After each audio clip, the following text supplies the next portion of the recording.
Good morning guys. So ito nga yung kinuha nating flower sa farm. So except this one.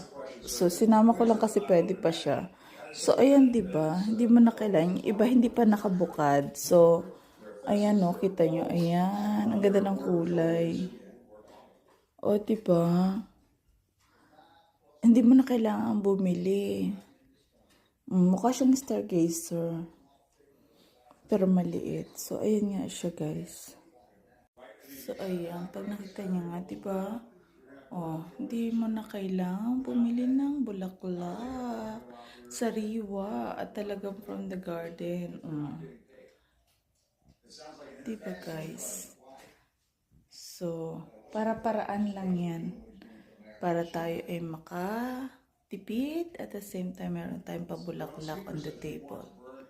Good morning, everyone.